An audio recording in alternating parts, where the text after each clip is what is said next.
क्या आपने कभी सोचा है कि क्या धर्म के नाम पर किसी का वध करना सही है, जब वो युद्ध भूमि में निहत्था हो, निसहाय हो और सहायता मांग रहा हो? अगर वो व्यक्ति कर्णन जैसा महायोद्धा हो, तो सवाल और भी बड़ा हो जाता है। महाभारत केवल युद्ध की कहानी नहीं है, ये एक गहरा भावनात्मक, नैतिक और वैचारिक ग्रंथ है। इसमें हर पात्र के फैसले में सिर्फ तलवार नहीं चलती, वहां न्याय, अन्याय, भावनाएं, त्याग, बदले और कभी-कभी धर्म का चोला पहनकर अधर्म भी होता है।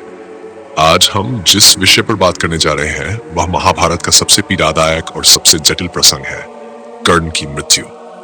एक ऐसा योद्धा जो जिंदगी भर न्याय और पहचान के लिए लड़ता रहा, और जब वो अपने जीवन के अंतिम मोड़ पर पहुंचा, तब उसे ऐसे मारा गया जिसे देखकर ये सवाल उठता है, क्या ये धर्म था या धर्म के नाम पर किया गया अधर्म?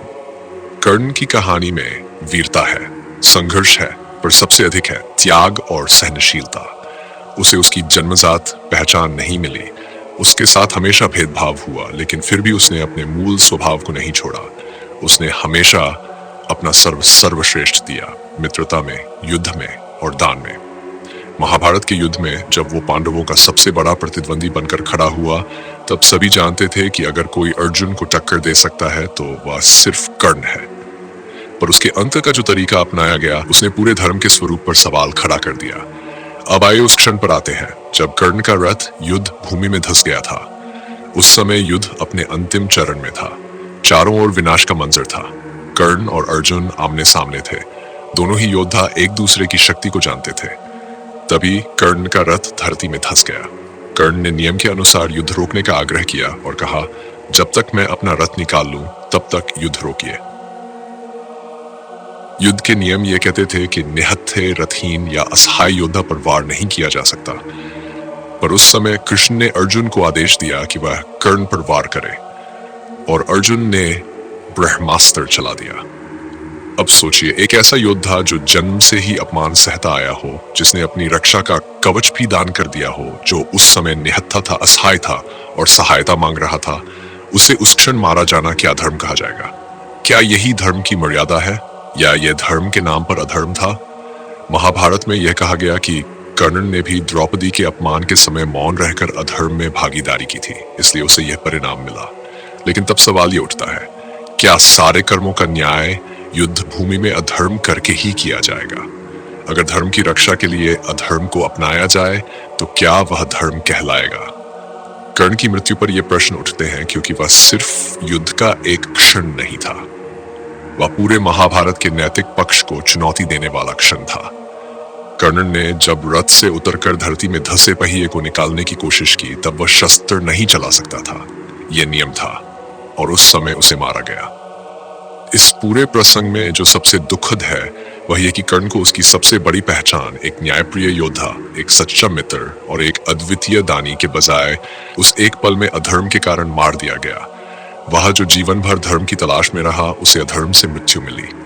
उसने कभी भी छल से युद्ध नहीं किया, यहाँ तक कि जब वह अर्जुन को हराने वाला था, तब भी वह उसके नियमों का पालन कर रहा था। उसने कभी पीठ नहीं दिखाई, उसने कभी मरे हुए पर वार नहीं किया। लेकिन उसके लिए न्याय कहाँ था? एक और बात, जिस क्षण वो मारा गया, उससे कुछ क्षण पहले ही उसे उसकी सच्चाई बताई गई थी कि वह पांडवों का ही भाई है। उस पर क्या बीती होगी? एक तरफ एक सच्चा मित्र दुर्योधन, दूसरी तरफ खून के रिश्ते पांडव, और फिर युद्ध भूमि में अकेला, रथ से नीचे, निहत्था और अंत में मृत।